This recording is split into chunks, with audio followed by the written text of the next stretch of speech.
Hello everyone, welcome to Sharade mathematics. आज के इस लेक्चर में हम बीएससी थर्ड ईयर के फिजिक्स सेकंड के यूनिट फोर्थ के एमसीक्यूज़ करेंगे। मैंने unit first second and third के एमसीक्यूज़ करा दिए हैं। अगर आपने नहीं देखे हैं तो आप चैनल पर जाकर देख सकते हैं। और अगर अभी तक आपने चैनल को सब्सक्राइब नहीं किया है तो प्लीज़ सबसे पहले चैनल को सब्सक्राइब करें और वीडियो को लाइक करना ना भूलें, और साथ ही साथ अपने फ्रेंड्स में भी इसे शेयर करें।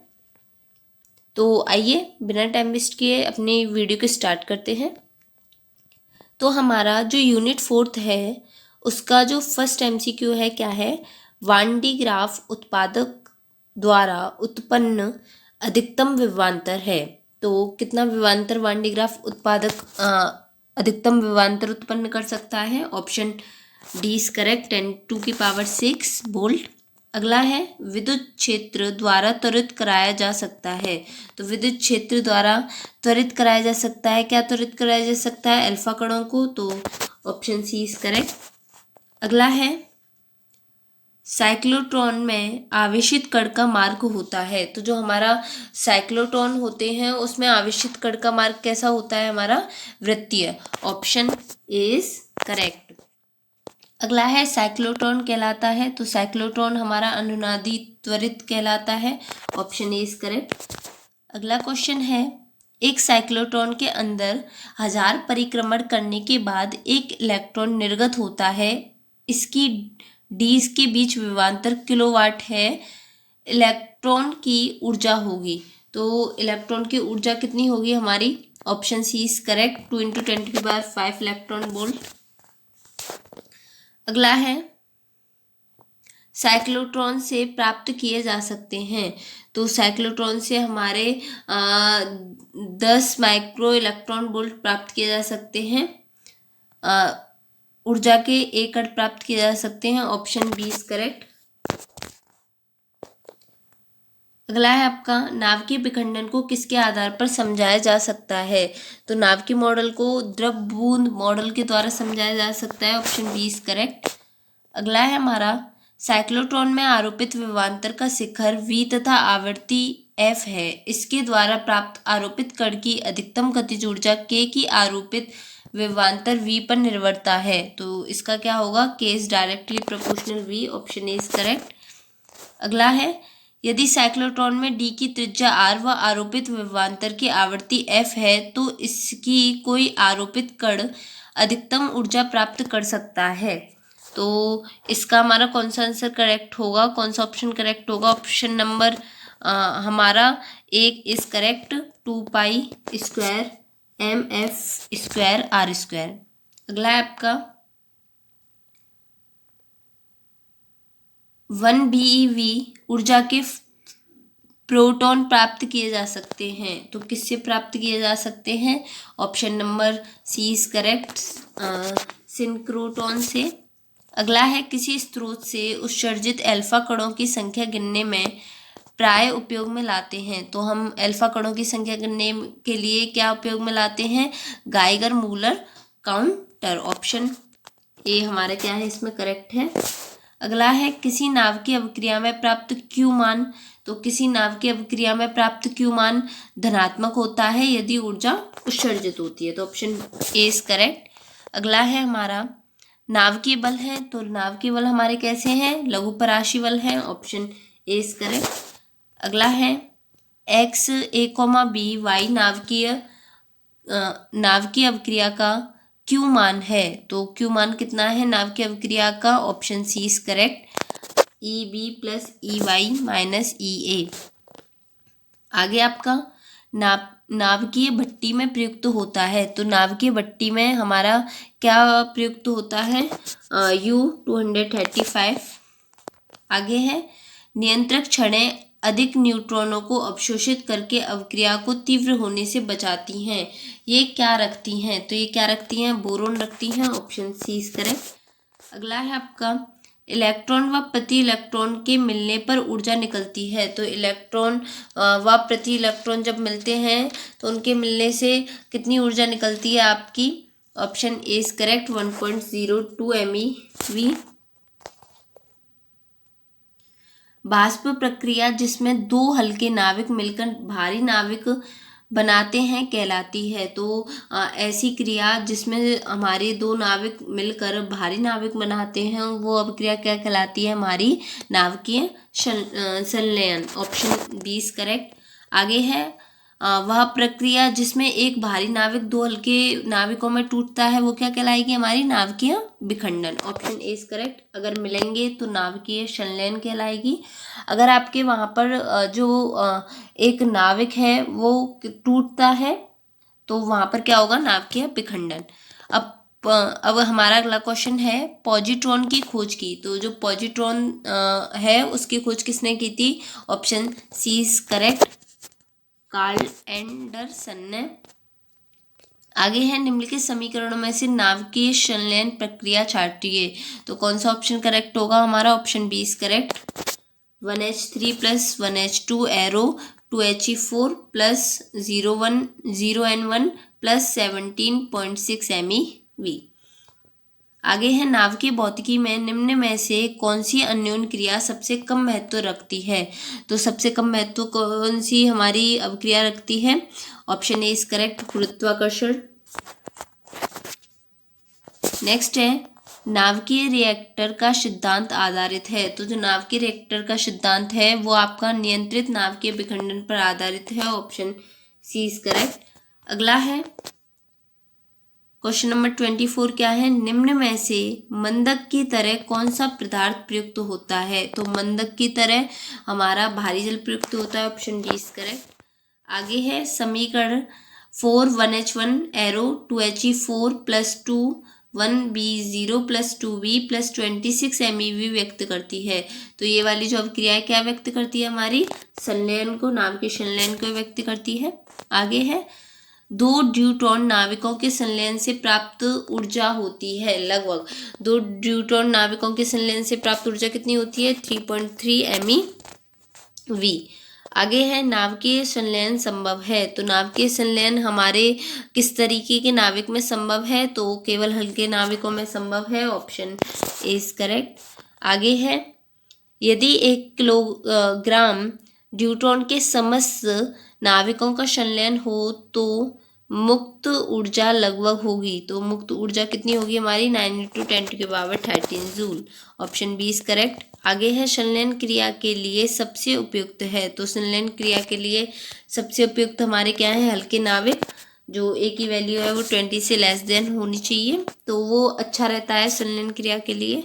आगे है सूर्य अपनी ऊर्जा प्राप्त करता है। तो सूर्य अपनी ऊर्जा किससे प्राप्त करता है? प्रकाश वैद्युत प्रक्रम से। Option C is correct. अगला क्वेश्चन है आपका तारों से ऊर्जा के उत्सर्जन का कारण है। तो जो तारों से ऊर्जा के उत्सर्जन का कारण क्या है? ऑप्शन ए इज करेक्ट, हल्के नाविकों का संलयन। अगला क्वेश्चन है एक नाभिकीय अभिक्रिया 1D2 व 6C12 के बीच होती है। 7N13 तत्व प्राप्त होता है, कौन सा अन्य कण प्राप्त होगा? तो हमें कौन सा अन्य कण प्राप्त होगा? न्यूट्रॉन प्राप्त होगा। Option D is correct. आगे है यदि 4 1H1 नाविकों के संलयन में 26.7 MeV ऊर्जा प्राप्त मुक्त होती है तथा एक U235 नाविक के विखंडन में 190 MeV ऊर्जा मुक्त होती है, तो 1 ग्राम 1H1 के संलयन तथा 1 ग्राम 92 U235 के विखंडन से प्राप्त ऊर्जाओं का अनुपात होगा। तो ऊर्जाओं का अनुपात हमारा कितना निकल कर आएगा? 10:1। Option D is correct. आगे है आपका तीव्र अनुक्रिया में आदान प्रदान होता है। तो तीव्र अनुक्रिया में आदान प्रदान किसका होता है आपका? Option C is correct, pi meson का। आगे है लेप्टॉन की बेरियन संख्या होती है। तो लेप्टॉन की बेरियन संख्या क्या होती है? 0। Option A is correct. आगे है एक नाभिकीय रिएक्टर में क्या होता है? मंदक का इस्तेमाल होता है न्यूट्रॉनों को धीरे करने में। ठीक है, मंदक क्या है? हमारी जो गति है उसको धीरे करने में प्रयुक्त किया जाता है। आगे है आपका बेरियन नहीं है। बेरियन कौन सा नहीं है हमारा? Option D is correct, photon हमारा बेरियन नहीं है। आगे है म्यूऑन है, तो म्यूऑन क्या है, lepton, option A is correct. आगे है स्थायी कण है, तो स्थायी कण हमारा कौन सा है, proton, option A is correct. अगला है अभिक्रिया an arrow P plus E minus में संरक्षित नहीं है, तो इसमें हमारा क्या संरक्षित नहीं है, option B is correct, spin. विचित्र कण है, तो विचित्र कण हमारे कौन से होते हैं, केओन व हाइप्रॉन, ऑप्शन सी इज करेक्ट।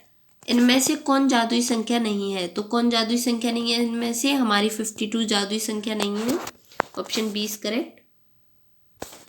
अब नेक्स्ट है स्थायित्व या मैजिक संख्याएं। अब देखिए इनको लर्न कर लीजिए, आपकी मैजिक संख्या कौन कौन सी होती हैं, 2, 8, 20, 28, 50, 82, 126। क्वेश्चन कैसे भी आ सकता है, आपको 4-5 ऑप्शन दे देगा कि इनमें से आपकी कौन सी मैजिक संख्या है। अब जैसे आपके पास ऑप्शन आ गए 27, 29, 30, 28, इनमें से कौन सी मैजिक संख्या है, तो आप किस पर टिक लगाओगे, 28 पर।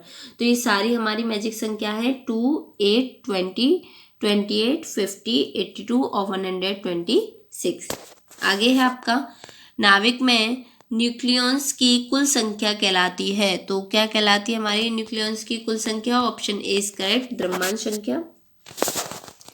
अगला है जब किसी नाविक से बीटा कण का उत्सर्जन होता है तो द्रव्यमान संख्या, जब बीटा कण का उत्सर्जन होता है तो जो द्रव्यमान संख्या है वो क्या रहती है हमारी, अपरिवर्तित रहती है, ऑप्शन सी इज करेक्ट। आगे है रेडियो सक्रिय पदार्थ उत्सर्जित नहीं करते हैं, तो रेडियो सक्रिय पदार्थ हैं वो क्या उत्सर्जित नहीं करते हैं, आपका option D is correct, proton. अगला है नाभिकीय विखंडन के दौरान एक भारी नाविक पर उसमें इलेक्ट्रॉन की बमबारी होती है, ऑप्शन सी इज करेक्ट। आगे है नाविकों में न्यूक्लियनों की बंधन ऊर्जा की कोटि होती है, तो बंधन ऊर्जा की कोटि आपकी कितनी होती है नाविकों में न्यूक्लियनों की, तो ऑप्शन सी इज करेक्ट, कुछ MeV। आगे है पैकिंग फ्रैक्शन का व्यंजक है, तो पैकिंग फ्रैक्शन का व्यंजक क्या है, option B is correct, F=m-a/A। आगे है जब 3Li7 नाविक पर 40 MeV ऊर्जा मुक्त ड्यूट्रॉन की बमबारी की जाती है तो 2 अल्फा कण उत्सर्जित होते हैं जिनमें प्रत्येक की ऊर्जा 13.2 MeV होती है। इस अपक्रिया का Q का मान होगा, तो Q का मान कितना निकल कर आएगा, -13.6 MeV, option A is correct.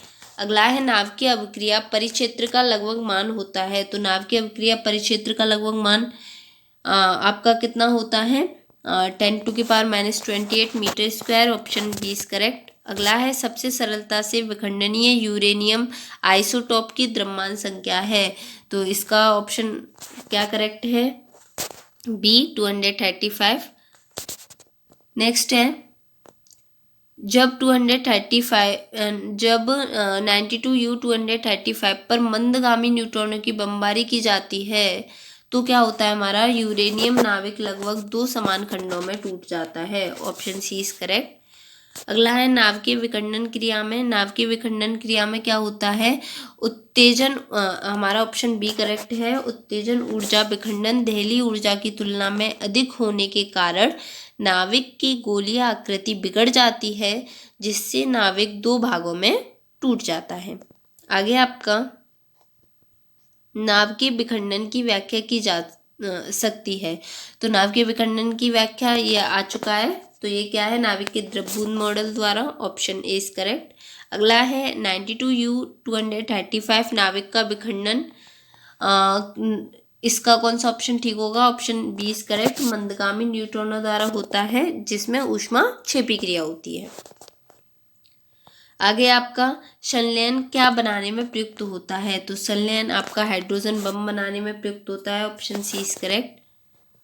अगला क्वेश्चन है बोसॉन की स्पिन होती है, तो बोसॉन की स्पिन कितनी होती है, 0 या 1, ऑप्शन डी इज करेक्ट। अगला क्वेश्चन है इलेक्ट्रॉन के प्रति कण का द्रव्यमान होता है? तो इलेक्ट्रॉन के प्रति कण का द्रव्यमान कितना होता है? 19 × 10⁻³ किलोग्राम। बोसॉन है, बोसॉन हमारा क्या है?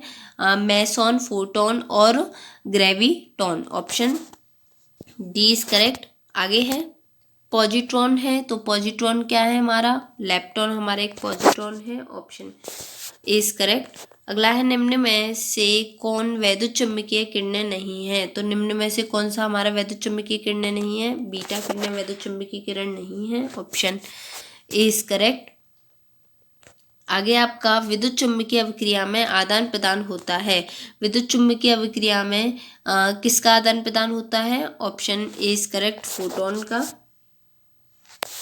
ऑप्शन ए करेक्ट है, फोटोन का। आगे है सौर ऊर्जा का स्रोत क्या है? सौर ऊर्जा का स्रोत क्या है? ऑप्शन ए इज करेक्ट, हल्के नाविकों का संलयन। आगे है नाविक संलयन होता है। नाविक संलयन कैसे ताप पर होता है आपका? बहुत उच्च ताप पर। Option A is correct. अगला है निम्नलिखित में से कौन सा दैनिक जीवन में नाभिकीय संलयन उदाहरण है? तो नाभिकीय संलयन उदाहरण आपका कौन सा है? ऑप्शन ए इज करेक्ट, सूर्य। आगे है आवेशित कण द्वारा अंकित मार्ग सबसे छोटा होता है। तो इसका कौन सा ऑप्शन करेक्ट है? नाभिकीय इम्ल्सन में। Option D is correct. अब है आपका प्रस्फुरण गणक में प्रयुक्त पदार्थ होता है। तो इसमें हमारा कौन सा पदार्थ प्रयुक्त होता है? Option A is correct, anthracene. आगे है जीएम नली में त्रिज्यीय वैद्युत क्षेत्र का मान होता है। तो जीएम नली में त्रिज्यीय वैद्युत क्षेत्र का मान कितना होता है? Option C is correct, 10⁶ V/m। आगे है किसी स्रोत से उत्सर्जित अल्फा कणों की संख्या गिनने में प्राय उपयोग में लाए जाते हैं। तो क्या उपयोग में लाया जाता है आपका? GM counter. Option A is correct. अगला है साइक्लोट्रॉन उपयोग होता है। साइक्लोट्रॉन उपयोग किसमें होता है? धनात्मक आवेशीय कणों के लिए। Option A is correct. अगला क्वेश्चन है जीएम गणक में पल्स ऊंचाई, इसमें से हमारा कौन सा ऑप्शन करेक्ट होगा? तो ऑप्शन ए इज करेक्ट, जो पल्स ऊंचाई है वो नियत रहती है। आगे है उत्तरोत्तर आवदाब प्रवर्धन रोकने की विधि कहलाती है। तो उत्तरोत्तर आवदाब प्रवर्धन रोकने की विधि हमारी द्रुत शीतलन कहलाती है। Option C is correct. आगे है गाइगर मूलर गणक प्रयुक्त होता है। तो किस लिए प्रयुक्त होता है ये हमारा? Option C is correct, radioactive गणना में। आगे है आपका बोरोन गणक का उपयोग किया जाता है। तो जो बोरोन गणक है हमारा उसका उपयोग किस लिए किया जाता है? न्यूट्रॉन संसूचक में। Option C is correct. आगे है प्रस्फुरण गणक में प्रयुक्त पदार्थ होता है, यह भी आया है एंथ्रासीन। Option is correct. आगे है हमारा युकावा ने खोज की थी। तो युकावा ने किसकी खोज की थी? पाइमेशॉन की। Option D is correct. आगे आपका बेरियन है। तो बेरियन का आपका उदाहरण कौन सा है? न्यूक्लियन तथा हाइप्रोन। तो ऑप्शन बी इज करेक्ट। आगे है फर्मियन है। तो फर्मियन कौन से है हमारे? लेप्टॉन तथा baryon. Option A is correct. आगे है फर्मियन की स्पिन होती है। तो फर्मियन की स्पिन कितनी होती है? 1/2 या 3/2। Option C is correct. अगला है नाभिकीय विखंडन की खोज किसने की? तो नाभिकीय विखंडन की खोज की थी आपकी होर्न तथा स्ट्रेसमैन ने। Option D is correct. आगे है ओमेगा हाइप्रोन की स्पिन होती है। तो ओमेगा हाइप्रोन की जो स्पिन है वो कितनी होती है? 3/2। Option D is correct. आगे है नाभिकीय अभिक्रिया 15p30 एरो 14 Si13 में रिक्त पद है। तो यहाँ पर जो हमारा टर्म है फास्फोरस, जब हमारा सिलिकॉन प्लस आएगा तो क्या आएगा? यहाँ पर जो जगह खाली इसमें क्या बनेगा हमारा? एक positron. Option C is correct. आगे है, निम्न अभिक्रिया दर्शाती है 1H2 + 1H2 arrow 2He4 + 24 MeV। जो अभिक्रिया हमारी क्या दर्शाती है, हमारा दर्शाती है संलयन। Option A is correct. तो आई होप आप सभी को अच्छी लगी हो ये वीडियो, और अगर आपके लिए थोड़ी भी हेल्पफुल है तो प्लीज़ चैनल को सब्सक्राइब करें, मेरा सपोर्ट करें, जिससे मैं आगे भी आपके लिए ऐसी वीडियो लाती रहूं। Thanks for watching.